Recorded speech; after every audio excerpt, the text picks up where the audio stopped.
And we're going to take a little bit of time today just to get you oriented to what we're doing this first week, which is an online module. Most of them are going to be a lot shorter than what I'm going to show you tonight, but tonight's really kind of setting the foundation for some of the frameworks we're going to discuss. So first, let me just switch into view it as a student, just so it doesn't look so confusing. You'll see if I were to go back, I'll show you real quick. If I go back and I am in my mode, you'll see I have some other stuff for upcoming weeks that are hidden, and then instructor resources, just things for myself. But one of the nice things about Schoology is you can view the course as any one of your students. All right, so I'm going to go in and impersonate Shelby here. So here we go. You're not going to be able to see grades or anything. Obviously, we don't have anything in here. So you'll see there's, still a couple of assignments and tasks over here. So you can, click on any of the assignments and that'll tell you exactly what you need to do. And for most of them, there are rubrics. The technology interview does not have a rubric. It's just a completion grade. And we'll kind of go through everything tonight. So by now you should have hopefully viewed the Welcome to History 492 page. If you have not, please go ahead and do so. I am in the process of finalizing the syllabus. You see it's still up here. So I will have that posted and finalized by our first face-to-face. But I'm just waiting right now for the final copies for 491 and 420, so I can make sure that my assignments partner well to support what you're doing in those classes, okay? So this week, for the week of 9/1, you have a few tasks that you're going to do. You're going to go in, I have Introduction to Schoology here. I know many of you have gotten in, but there are two videos here, just a very quick, what is Schoology, and then a quick video as to why Schoology is a good LMS to use.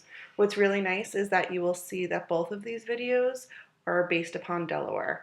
So the What is Schoology one, I think that's the one that we made in Colonial. Well, Schoology made it, but I think it was filmed in Colonial. And then this one, I believe, is at the Votex. I want to say Howard High School, but I'm not 100% sure.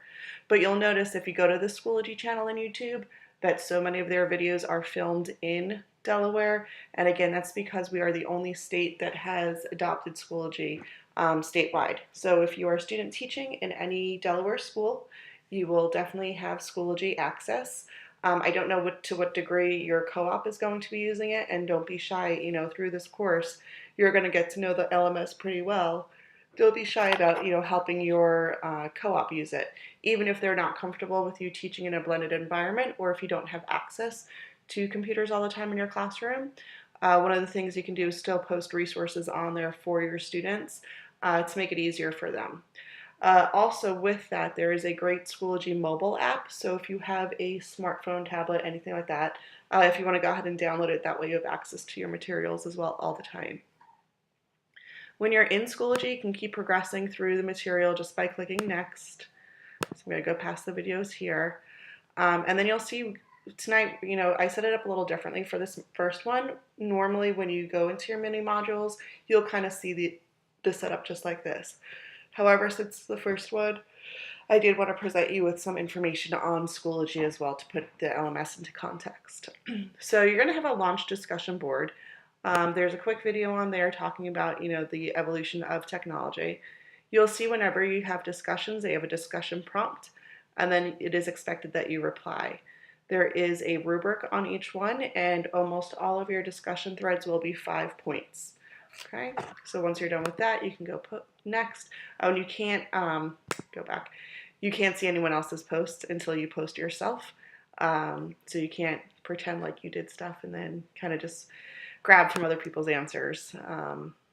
I am a high school teacher and know how everyone works, and I know as a student sometimes I'm tempted to do that myself as well. So please just make sure you watch the video, read the text that is provided, and then thoughtfully respond to the discussion prompt. Tonight we are going to focus on 2 acronyms. For those of you that are history majors, if you think FDR came up with a lot of acronyms, you have no idea what you're about to encounter as an educator, because we have more alphabet soup than anyone else in the world. The 2 we're going to focus on in this course, SAMR and TPAC. SAMR just looks at the level of technology integration in a lesson.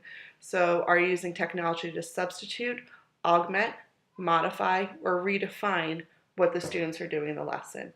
And tonight I'm kind of just introducing you to both frameworks.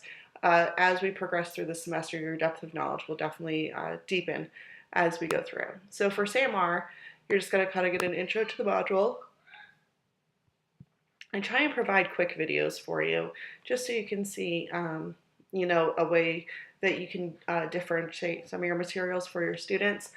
You'll notice that there's a blend of videos that I create, videos that I pull straight from online, because that's going to be your reality. You're not going to have time to create videos all the time specific to what you want. And quite honestly, sometimes your students are going to learn better if they hear it from someone else. So that's, you know, you're going to progress next. Here's the different types of SAMR modifications as well. The one thing I do want to stress, and I talked about this in the module, S is not bad and R is not good. Okay, there's no value, it goes straight across. So it's just what type of technology integration is there. And I will tell you all the time that technology does not always make sense for every part of a lesson. So you want to make sure that you are purposefully planning your lessons and that you're integrating technology when it's appropriate and when it's going to be meaningful for your student achievement. Don't just put technology in there for the sake of putting technology in there. And then I have a bunch of lesson examples that I pulled from Emerging Ed Tech. So you can see a wide variety of different examples there, and kind of puts it into context a little bit more. Your assignment for this is that you're going to go to Discovery Ed and pick a lesson plan of your choice. Try and pick something that is either that your content knowledge is strong in, or that you're going to be student teaching with this spring, because you're going to need to play around a little bit in there. And basically what you're going to do is you're going to take the lesson that you've identified, and again, you're picking one that someone else has written, and you're going to just identify opportunities for technology integration. You can use your own experiences as a student for ways that your teachers have integrated technology. I also included this new pedagogy wheel, and there are like 50 million different types of technologies on there. When it comes up. There we go. And it's actually clickable, so you can click on any of these and kind of see what it is a little bit more. But here is the actual paper for the task. I have all of my Google Docs set up so that you're going to get linked. You have to make a copy. It's going to go into your Google Drive, and you'll see it says copy up here. So if you want to, you know, maybe over here, what I tell my students to do is always put their last name and then the title, okay? So you're going to put the title of your lesson plan that you pick, the grades that it's for, and the duration. And again, I just reiterated the topics there. I gave you an example from a lesson plan called The Great Migration, and all you're doing is copying and pasting this step from the lesson plan on Discovery Ed. And then you're going to say what technology you can use in lieu of whatever traditional lesson they were doing, and then identify which level of SAMR the technology integration would be. At this point, don't get too stressed if you're not sure if you're at the right level. It does get very confusing when you're looking at augmentation and modification, whether or not it's one or the other. So, you know, do the best you can. It's an introductory activity, so it's just kind of getting the ball rolling for this course. Okay, so let's go back here. All right, so that is SAMR.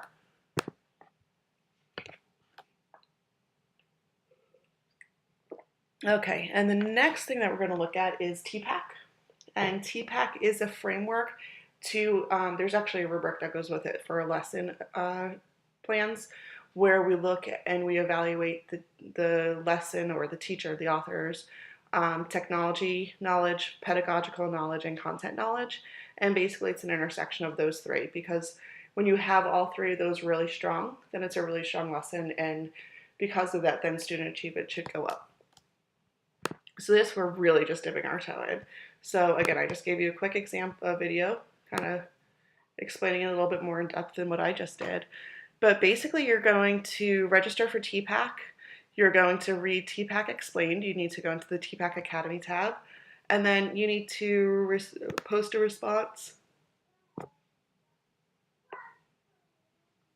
to the prompt here, as well as respond to a peer. So why do you agree or disagree with their post? Okay.